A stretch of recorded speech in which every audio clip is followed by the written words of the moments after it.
What's up, guys? Welcome to another episode of the Mindset Cafe podcast. It's your boy, Devin.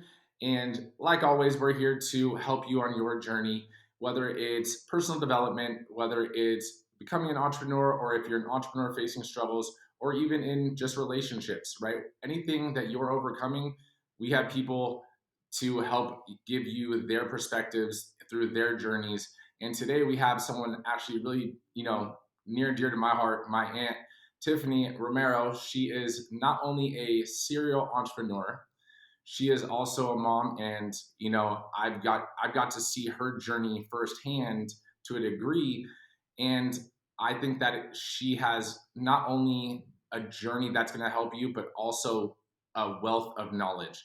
And to go alongside her, being a business owner and her being a mom, she does do, keynote speaking at events and stuff like that. And she runs a team. So honestly, I'm excited for this. Thank you for coming on today, Tiff. I'm excited too. Thank you. So let's start off, before Sway Group and before all of that we'll kind of get into, because right now you have the Sway Group, which is the influencer um, media marketing, as well as Tocaloma, the summer camp, and those things. Where did your entrepreneurial journey kind of start? Oh, that's such a great question. For me, I grew up very, very middle class. My dad was an electrician, so blue collar worker. My mom stayed home, and I actually grew up in a very kind of wealthy, privileged area, and so I was surrounded by people that had money and access to money, and I didn't.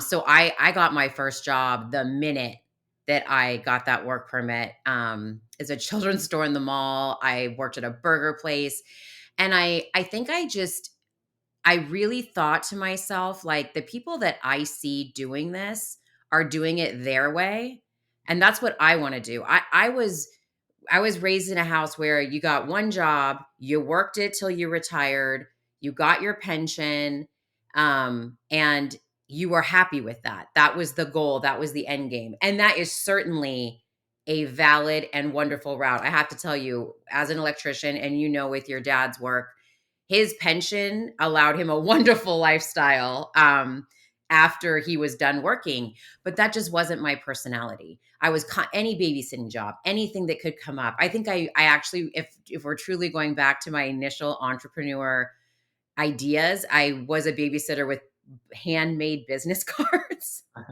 that I would give out everywhere in the neighborhood. Um, I went to USC, and while I was at USC, I was working at summer camp during the summer, and I thought I was going to be a teacher because I loved kids, and I really didn't understand that about, like, niche. Like, you could have a niche industry. You could have you could find a problem and solve it and do it as your own owner and do it privately. And so I did my first student teaching, and I was like, nope, I am not cut out for this. I don't want to manage 20 kids. I don't want to grade papers. I want to actually be with kids. And the camp that I worked at was privately owned by a family that we were very good friends with. And it was their lifestyle. That was their source of income for the entire year. Um, they did the marketing, they did the hiring, they did the HR, they did the scheduling, they did everything around the camp. And I worked a couple different summers. And when I was 23, they had the director at the time leave, and they said, We think you could do this." And I was like, I don't have kids. I'm not married. Like, you really, but I had worked every position. I'd been the office manager. I'd been the head lifeguard at the pool. I'd worked with every age group. And so I said yes. And while of course they owned the camp, it was their business, their capital, they gave me so much trust and leeway that I quickly started to develop skills that didn't go along with my degree from history. That's what I ended up changing to at USC. So I had also worked a little bit as a manager for the Gap. Um, I think at the time I was like the youngest assistant manager ever in the company. I think I was like 19. That's where I learned like how HR works. I learned about budgets. I learned about um, distribution and product and managing a team, because when you're there and you're the assistant manager and the one in charge, like you're in charge of the team, and just dealing with personnel issues and customer service. So my time in retail really, really set the tone. You wouldn't expect retail would lead you to entrepreneurship necessarily, but I'm going to tell you that's where I got my education, because it was so quick. It was on my feet, and I had to deal with it in real time. So I wasn't in a classroom learning about budgets and customer service and all these things. I was literally in the store figuring out, how am I going to meet payroll goals when I have to cover these shifts? Like, where are the spots where the store is slower? All those things. Um and so that turned into camp, and then camp turned into, its own business, and me running it, and then, starting the blog. And by the time I started the blog, I was really thinking like an entrepreneur. I was really thinking, this is new. I don't know if you've read like Outliers by Malcolm Gladwell, but like the idea that to be in the right place at the right time with the 10,000 hours, right, of work. I got in at the beginning, at the earliest time, and was able to say, "You know what? There's a need here. There's a need for conferences. There's a need for a robust community." And then that has really led me to, a business that has 30 full-time employees on the sway side, and at camp we have about 100 seasonal employees. So it's been a fascinating journey, but the thing is, even the crappiest job I had was important for a skill that I now use every day. And I think that's a huge piece right there, is that, just because you're in a certain place in life, or you're working a job that you don't necessarily want to be doing, it's not your dream job. If you're viewing it in the sense of just dreading going to work every day, and only seeing it in that light and not really taking it for what it is, because I mean, I worked retail, I even did telephone sales, for a little while. And it's one of those things, if you're not taking lessons and you're not taking the skills that that place is giving you, like you said, you didn't learn in a classroom, you learned in the store, right? Like, that is free education. Someone else went to school to develop the systems and processes so that they could teach it to you, and now you just learned that in real time. So I think that's really huge. With the camp, and then you kind of jumped into like the blog. What made you want to start the blog? Like, what made you realize that was something that you wanted to kind of do? I've always loved to write, always. And, my son Will was about 7 or 8, and my neighbor had started blogging. And I thought, let me just try this. Like, I wasn't good at scrapbooking. I was terrible. Back then we didn't have videos and pictures on our phones. This was in like 2008. And I thought, this is free. It's a free platform at the time. You used blogger.com or something, literally. And I started writing these posts, and then I'm big on connection. Like I saw it as a means to connect with other moms who maybe didn't live down the street. Because as a working mom, I had a hard time meeting local moms, because they were going to like yoga and then lunch. Well, I was working. And so I wasn't really able to make connections as easily that way. But online, if I could get on and write my blog post at 10:30 at night, and then wake up in the morning. So back in the beginning blogging days, before Twitter, before Facebook, before Instagram, we communicate in the comments. So I would wake up to 50 comments, and I would write about everything from, you know, things about being a parent, things about being married, just life in general. They called us mommy bloggers back in the day. And about 3 months in, I realized, if I go to a search engine and I put in like mom blogger, the same 5 blogs come up. How am I going to find these other bloggers?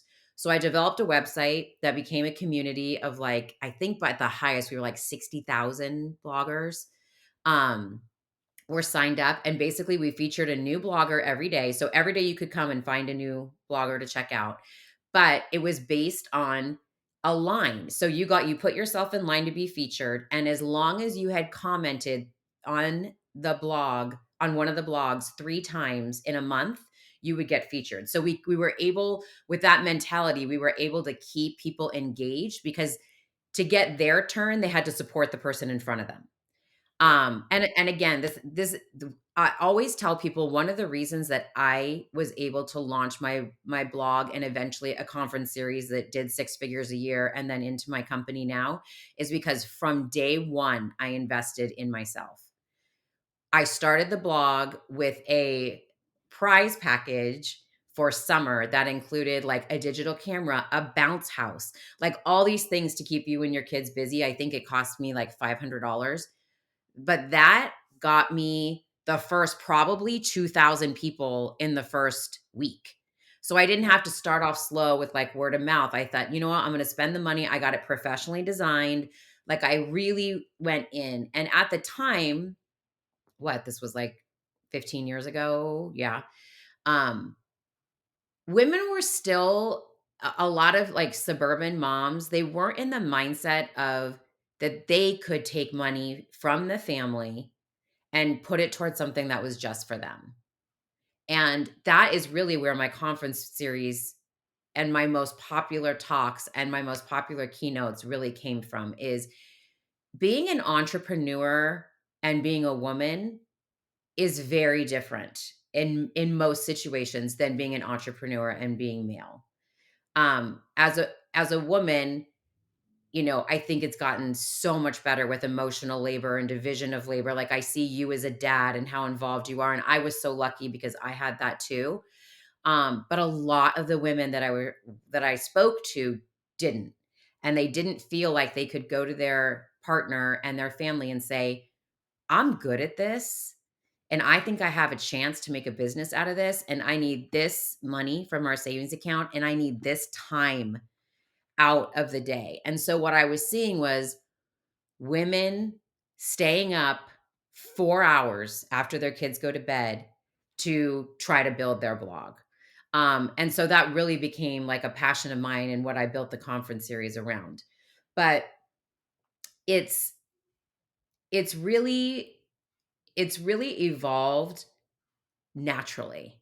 And I think that I'm very proud of in just the sense that I didn't push. I see people saying, "Oh, that you need a website that sells stuff from Amazon." If you're not passionate about home decor or clothing or makeup, like you're just pushing buttons. You're just running on a hamster wheel. When it evolves naturally and you're sharing your own love for fitness, your own love for women succeeding in business, I feel like that's where the sweet spot is, and that's what really allowed my businesses to really keep momentum because, I have ADHD and inattention, and if I'm not into it, it's probably not only is it not happening, I won't even like people will say to me, "Oh, I love your speaking style. Could you come speak? We want you to talk about this." And I'm like, "No." There's about 3 things I talk about.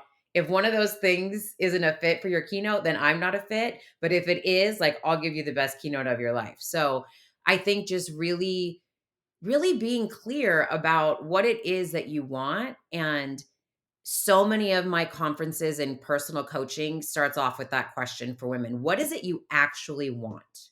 Mhm. Because it can't be a $200 sponsored post, right? That's not an end game. An Mhm. end game is, I want this business to create $10,000 a month of income in the next year. Really, really things that really, really push your life into where you want it to be. Not, back in the time that I was blogging, everybody wanted a free trip to Disney. Everybody wanted that because Disney would hire like 10 moms that got to go to Disney and talk about it. And I'd be like, just make the money and go to Disney. Stop competing with this pool of 10,000 people and just do your own thing and make the money and go to Disney. Exactly. And that was, like, radical at the time. So like that, I mean, I agree with you 100% on that. And even nowadays, we were talking a little bit before this, and certain people will settle for a comfortable life, and then they're not necessarily happy. So the question, what do you want, or what do you truly want? Guy or girl, that's usually the best question to ask someone, right? Just because most people, if you ask that question, they'll give the most generic answer. I want to be a millionaire. It's like, okay, high five, you and everyone else. Like, what do you actually want? Like, give me things, paint me a picture, right? And so with that, there is no right answer, right? So if someone wants to start a side hustle or a small business, by all means, just do it, right? You want to make 10,000 a month. Then how do you do it? What are you passionate about, like you said?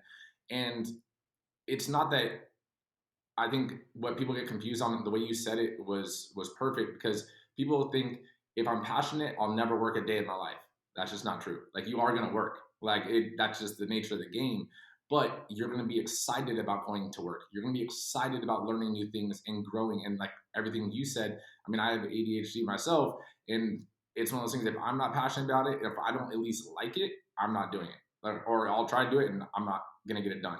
So I think it's important that you have a degree or a reason why you would like to do that. Otherwise, it's just not going to be worth it, right? And then what is the value come from it? Well, and what you just said about, that if you do what you love, you'll never work a day in your life. That is I feel like that is actually dangerous. Hmm. Like, when people go around saying that stuff, it's it's simply not true. Not only are you gonna work in the beginning, Hmm. you're gonna work harder than you've ever worked, and there are gonna be times now, like, I don't have to do that level of work anymore, but when crap hits the fan, I have to work, stress, like, it is another level, and so if if you're thinking, "Oh, I'm gonna open this gym and it's gonna be great because I love to work out."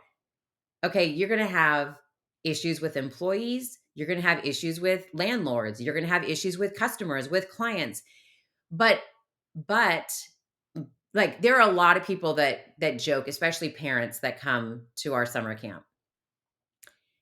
I could never do your job. I could never deal with not only parents, one, you are taking care of their most precious thing, right? And you're we are, our clientele is, very privileged, and where they work or what they do, they're in charge. So I'm also dealing with ego. I'm dealing with, very strong personalities, and usually when they say jump, the person on the other end says how high, and that's just not me. But you know what? My my skills around customer service and people, and really understanding the nuances of people and taking my ego out of it, that has been the number one, I would say, lesson as an entrepreneur for me, that was a rough learning curve, but has changed everything about how I operate, how I am with my business partners, how I am with clients and customers. I it's okay if I'm misunderstood. I don't need to fix everybody's perception of me. But also, when you take the ego out and you just say, "I totally hear you." They're shocked because they don't expect that when they're complaining about your business, that you're not going to immediately defend yourself. So I might say something, "Oh my gosh, if that's what happened, I would be absolutely livid. You're right. Let me look into this." And they just immediately diffuse. And they're so put off and unsure.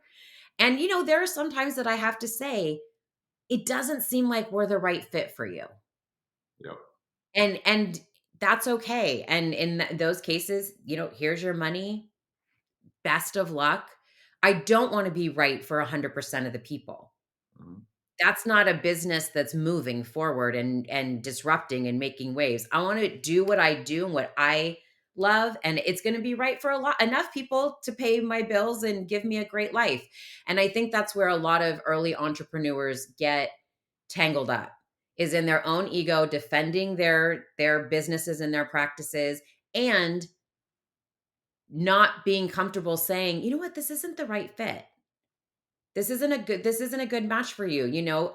I people will say to us, like, sometimes we have a lot of celebrities that come through our doors, are high profile people, and sometimes their requests are not something we can accommodate, with 20-year-old staff members. And people will be like, "You turn down who?" And I'm like, they pay the same amount of money as everybody else, but I'm having to do 3 times the work, on so it doesn't make sense. Like, everything that I do, where does this feed my bottom line? Does this feed my family? Does this feed my bank account? Does this feed my soul? If the answer is no, it's a no.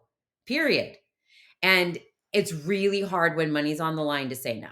It's really hard, but it will pay off in the long run, because the more specific you get about who you are and what you offer, the more raving loyal fans you have who fit that, who match that.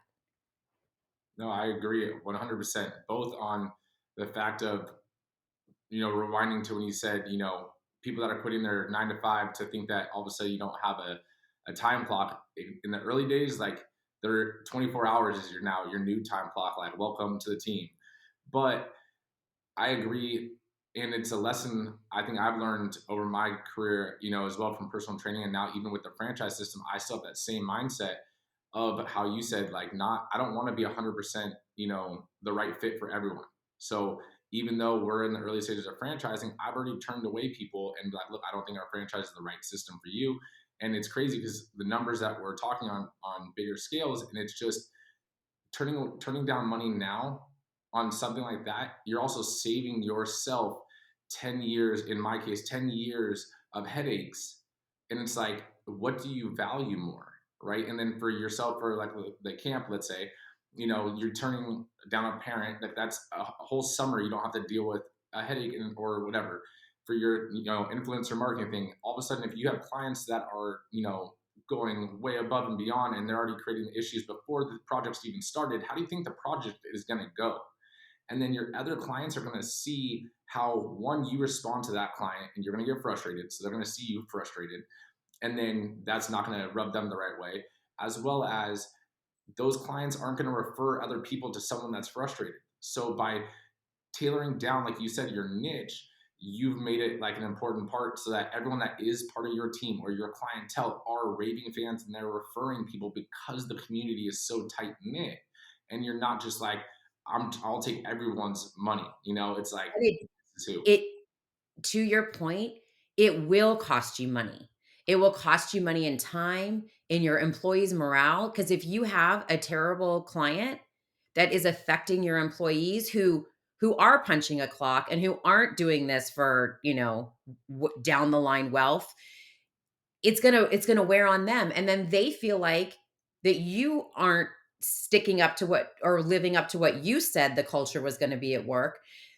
And so, I mean, we've absolutely let clients go on this wayside, not only for being, um, oh, they're, clients in general in the marketing world tend to be, I wouldn't say difficult, they're just intense. Mm-hmm. There's a lot of money on the line, things are moving really fast. But we've actually turned away business that just didn't line up with us ethically. Yep. We had a client that said specifically, "We only want white people." And we were like, "That's not how we roll. That's not what we do." Somebody else took their money for sure, but I could go to sleep at night. You know, I could know I was living up to what I said we stood for. Mm-hmm. And that matters to me and my mental well-being. And if here's the thing. Everybody has a sellout price. I don't care what people say. If you came in and said to me, you know, put something wildly inappropriate up on Sway's website, or, you're going to do this crazy campaign. If it's money where I don't need a reputation anymore, I'm taking it, okay? But I see people sell out for so much less. If you're truly gonna sell out and be done and your reputation is shot, it better be money where you never have to open that computer again. That you don't have to use your good name to get a job again. And if you don't know that and you walk around going, "Oh, I'd never sell out." Okay, that's one, you might miss a really good opportunity to sell out. But two, like you're selling out like our we had a program come through Sway. It was actually before Sway, was when it was just Fran and I, and it was called Sits Girls. $10,000 campaign. That was unheard of money. But they wanted us to collect information from people, like, not really super honestly. This was, like, before there was a lot of rules around that, and we turned that money down because I said, "If our reputation is can be sold for $10,000, like, who are we?" Yeah. Now, give me a couple mil and we might have a different conversation as long as I'm not breaking any laws. But, people, they don't think through what, like you said, that 10 years, right? Like, you have to weigh as an entrepreneur, you have to weigh all the variables when you make a decision. Does this get me where I want to be? Does this allow me to live the lifestyle I've committed to? Does this allow me to, increase my profit? Like, of course, the money is a part of it, but there are other things, intrinsic things in your business that you can't necessarily put a dollar sign on that you have to consider with every decision that you make. Right. I mean, it kind of goes into like the idea of don't make a long term decision for a short term fix. You know, Yes. like you gotta, as entrepreneurs, especially, like we do a lot of things on the go and on our feet. And there's sometimes it is a quick decision, but sometimes you have to realize you can take a step back at any given point and realize that if it's going to be that big of a decision, should it be made right then and there? So just because you're an entrepreneur, just because you're a business owner, doesn't need you need to be rapid fire on everything, right? Analyze, Right. really focus on it. But yeah, I agree with you. There's been, I mean, even this early in the stage of the franchise, we've already got some offers on some growth movement that I just didn't want to do because it's just a weird angle, and I don't think it would stick to our company core values and my core values. Just like you were saying, with Sway and I'm assuming the other companies as well. Do you guys have like core values that you guys run everything by? We do. I wanted to say something really quick about what you said about decisions because that's been this last year one of my professional goals because I do set them for myself. I hate the word goals, but I would say more like a focus or an intention. One of my professional intentions, that's a much better word, is I was listening to a TED talk, I think it was, and the speaker said, "Don't make a decision you don't have to make." And I was just like, it was like, even all these years in, like, almost 50 years into life, I'm a reactor, and Mhm. my number one strength in Clifton Strengths is strategy. So if you say something to me, I'm immediately sorting for the strategy of where to go next. Like, it's how my brain operates, and to pause for that moment or just say, "Do I have to really decide on this right now? Let's get some more information." I'm such a bit, even with parenting, with my relationship with my husband, my relationship with other people, like, am I making a decision about this? I don't think I have enough information to come to this judgment or this decision about this situation or this person. And it has been that's like the best advice for someone like me who's impulsive and reactionary is you don't actually have to decide this right now. And I'll say that to myself. Like, you don't have to decide this right now. Let it sit. Um, we do. We have, core values around, being agile and diverse and promoting women's voices is a big one for Sway. Um, for me, I like to take decisions and say to myself or to the team, does this get us where we want to be? Like, is this on? If we want to be at this amount of dollars and this amount of profit, because that's the other thing. So many times entrepreneurs only look at dollars in the sense of gross, they don't look at their profit margin. And Mm, so many decisions are not thought through looking at, okay, how much money am I actually keeping? When I say, if I say yes to $1 million project, but it cost me 999,000 to make it happen, that's not a great business decision. Sure, my bottom my gross will show 1,000,000, but my bottom line is gonna show $1,000. Like, that just doesn't make sense, and so taking that time to really think through things and say, "What does this cost us emotionally? What does this cost us, personally and work time?" Because every minute that I'm away from my family is a cost. mm, It's a cost to them and a cost to me. So what are these costs? Um I recently restructured Tocaloma and made some changes after COVID. It's a smaller program now and we make less money. But because it's a smaller program, we have so much more time and so much less stress and liability. We took out transportation, which was a huge liability, and that is worth it to us. That trade-off, those those benefits are as important to us as the financial benefits were. So it's really, making those decisions and weighing out, how does this affect more than my business? When I sit down with women and talk about making a business plan, they're always shocked when I say, "How many hours a week do you plan to work?" They're like, "What do you mean?" I'm like, "You need to know during each phase of this business plan, what is the toll on your family life? Are you gonna need to hire someone to do the laundry? Are you gonna need to hire someone?" As a partner, there's only really one thing that you need to be that you can't hire someone else to do, right? It's like time and other stuff. But, so many women are like, "No, I have to do the laundry. I have to get the groceries." Why? One of the biggest common denominators among really successful women entrepreneurs is that they do not grocery shop.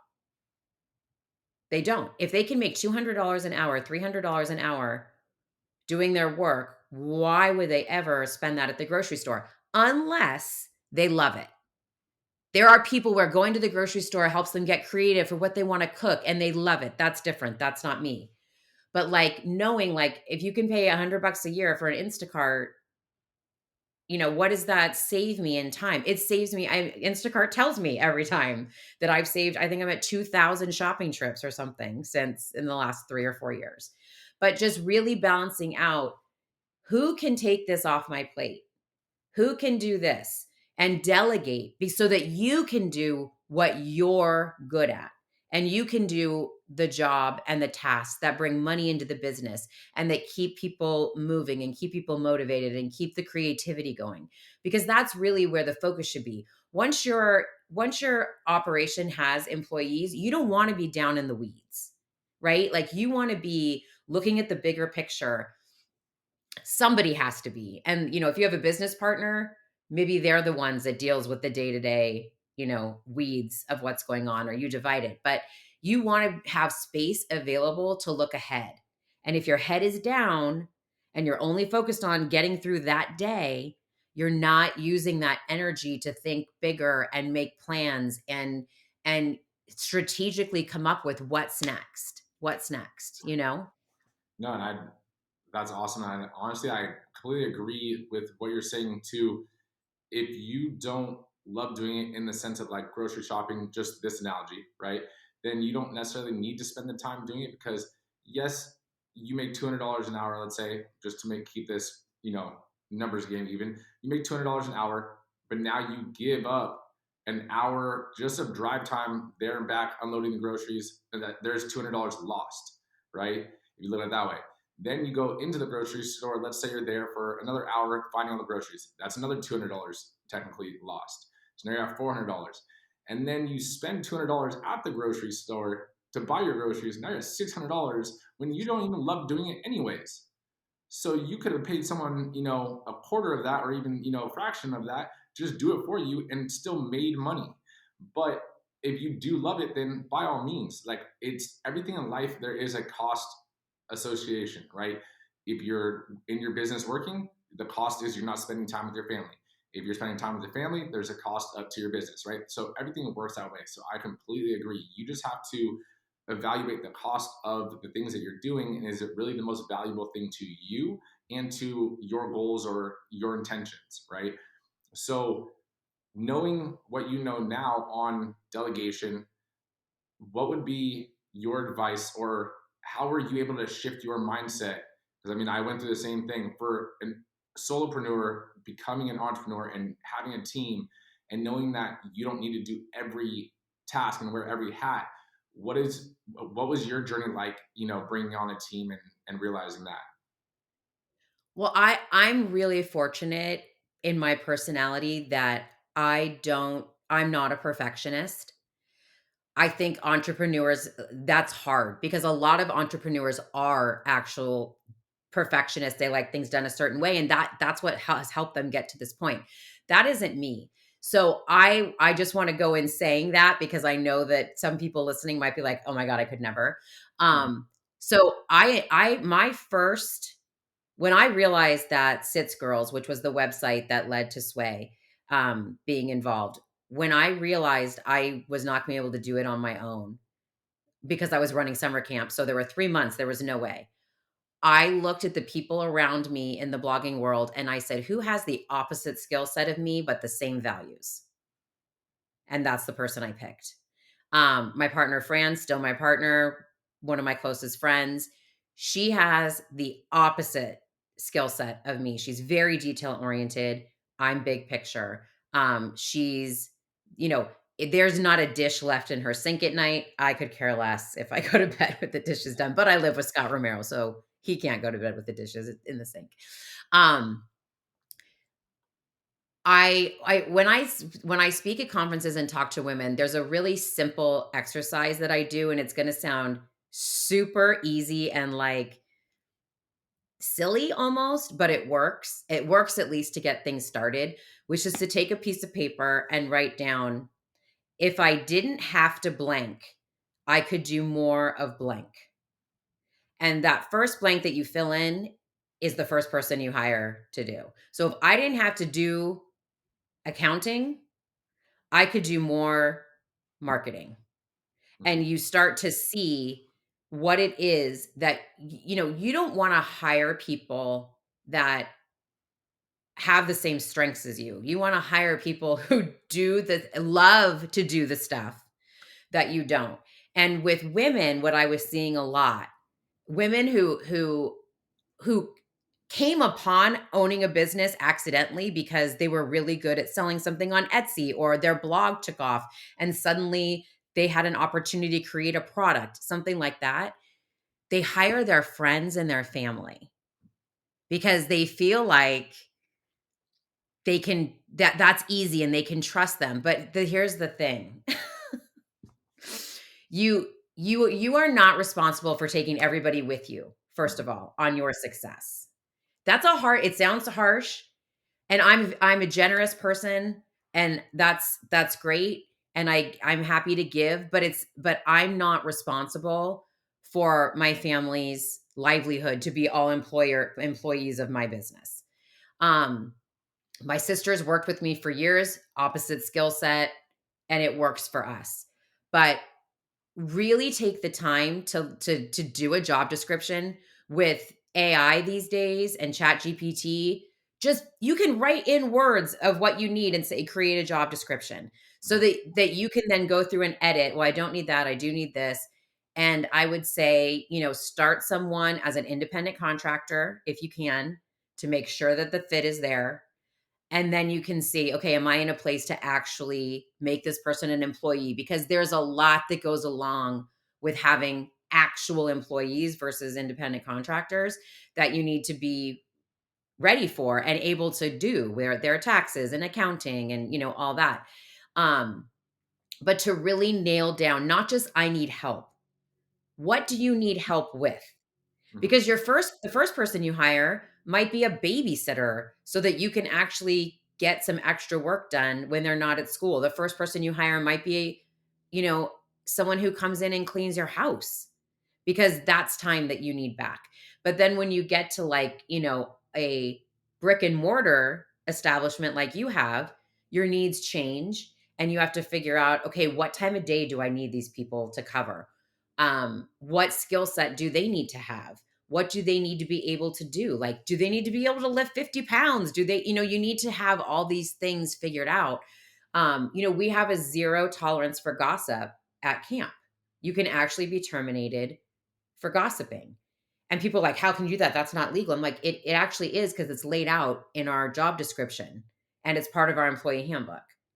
And so the people that in the interview, when it comes up, when those people say, that's not even possible. Well, it's obviously not for you. So you're not a good fit for our culture, right?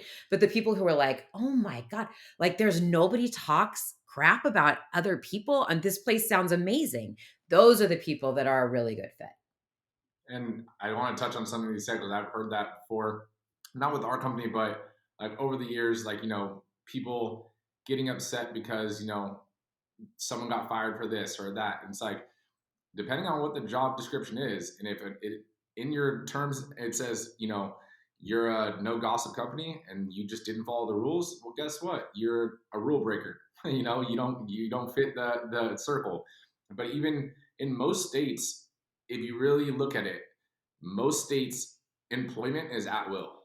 At will, yeah. So in reality, if that was your one thing, you still have the at will clause too, but it's one of those things where, like, knowing the kind of person you are, you're not going to just let someone go just to Right. let them go, and that's who I am as well. So that's one of the things where for us we have a similar kind of policy. And it's one of those things where we're here to impact people's lives for the positive.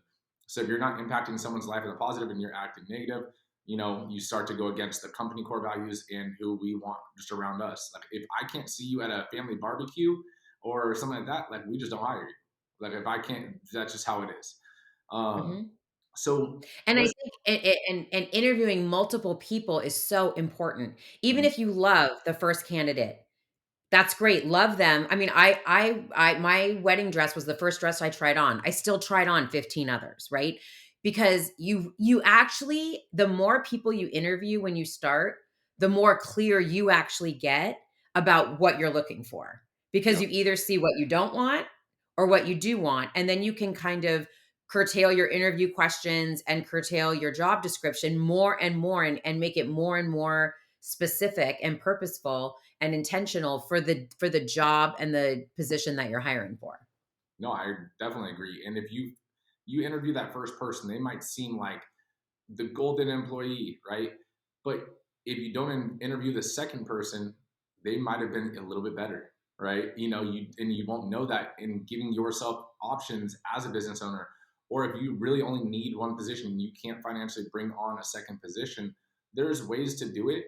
I mean, we won't really go into right now, but it's one of those things where who's the best fit, and now you have at least a few people. When a spot does open up, you can actually reach back out knowing already who it is, so you don't need to start trying to look and scour the market. You already have a kind of a plethora of people to kind of go back and be like, hey, a position opened up, would you be willing to join or come on board, blah blah blah.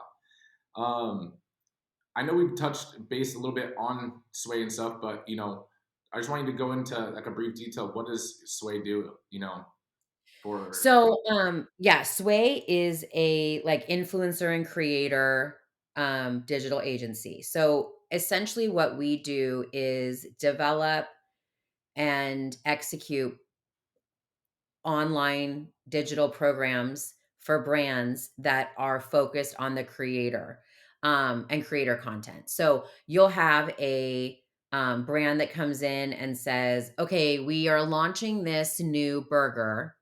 Um, we think we want it on TikTok. We're thinking our budget is this. We want to go. So we have like nano, micro, macro, basically the levels of influencers. Your nanos are like 1,000 on Instagram, 10,000 on TikTok, and it just kind of goes up from there.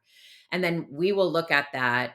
In most cases, our preference is to look at that and then come back to them with the strategy that we think will best work to promote this product. And then we have we've worked with thousands and thousands of influencers over the years. We've paid millions of dollars to influencers. And so we'll do a newsletter or reach out individually and say, hey, we have this client and this campaign. We think potentially you're a great fit. Here's the budget. What do you think? And then we we manage the project. So we have a whole team of project managers that manage it. We have a IM department, which is what I'm in charge of, which is the people that recruit in the creators, and then QA, which we read every piece of content to make sure that it's disclosed and it's accurate. The brand name is spelt right, little things like that matter. Um, and then we have a reporting team that turns around a report. So we're soup to nuts. The brands that come to us are looking for someone else to handle their content creation, and that's us. And so it's interesting. I think we're really one of the few that still do the whole thing. A lot of other agencies have maybe like a database that you would go into as a business owner, and you would find, the 5 creators that you want, and then you would handle working with them, and then the platform often handles the payment for you. Um so it's been an interesting ride for sure, and things have changed. So we started with blogs, and then Facebook was big. So it was creators on Facebook. Then Facebook became pay to play. It was all ads. You had to put money behind anything to get it seen. Then came Instagram. The Instagram algorithm, it's impossible. Like, it's just so difficult. So you had all these creators essentially buying followers. Uh-huh. Well, not realizing that there's software where I can look at your Instagram account, I can see what countries your followers come from, I can see your engagement rate. So I see, when I talk to entrepreneurs that are running smaller businesses, they'll be like, "Oh no, I got this person that has 200,000." I'm like, "What's their engagement rate? Where is their audience located?" Because you need to know those things. Yep. And if you're why are you paying a $200,000, you know, creator their rate when it's really only reaching literally 500 people that are potential customers for you? So Right. it's being really smart about that, and we, definitely paid a lot of attention to that. But it's been wild. So now TikTok, I would say our campaigns that are either a combination of Instagram and TikTok or 100% TikTok. Interesting. And I'm a huge fan. The algorithm of TikTok, it's a masterpiece. That's crazy. It Um, is. Honestly, your journey from Gap assistant, youngest, or unofficially, but youngest Gap assistant manager, to now running a 7-figure, I think since the last time we talked Mhm. about, 7-figure, social media marketing company or influencer marketing company. What is your one piece of advice that you've been given, or that through your journey you've learned, and you would like to leave with the listeners? Gosh, that's a great question. I feel like I've given a lot of the ones that I have, but it's just, you gotta surround yourself with people who are where you wanna be in 5 years. And you if like I said on your Instagram post, if you're the smartest person in the room or the most successful person in the room, it's time for a new room. Yep. You need to continue to seek out people that motivate you, and that like, when you're around people, like, I feel like this when I'm around you, like, we just start talking. We got like these ideas going. Like, though, finding those people and those relationships, and this is a silly one, but if you're have someone in your inner circle that is not thrilled out of their mind for you, they do not belong in your inner circle. Yep. You do not need to surround yourself with anyone who is not doing cartwheels and high-fiving and jumping around on your behalf. Surrounding yourself with people that truly want you to succeed is a huge part of success, because nobody does this alone. Nobody does it alone. It may seem like, Elon Musk did this by himself. He did not. You need to surround yourself with those people that are positive and strategic and excitatory. And when you start to walk away and you say, God, I don't notice how you feel when you're around people, Mhm. because you want to spend as much time as you can with the people who leave you going, I loved that. That was awesome. That was great. And way less time with the people who leave you questioning yourself. Definitely. Well, honestly, throughout this whole episode, you definitely left multiple knowledge drops. But I agree 100%, especially with that last piece. You know, your circle is supposed to be uplifting. Your circle is supposed to be really in your corner.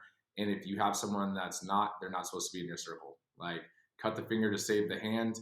And it's one of those things where if you are the smartest person in the room, or you think you are, then you need to find a new room, because you elevate to your surroundings, right? You shouldn't suppress to your surroundings. So I agree 100%.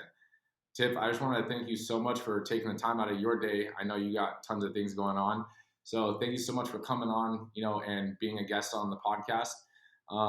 And for the listeners, if you got something from this episode, which I know you did, please leave a rating and make sure you share it with a friend.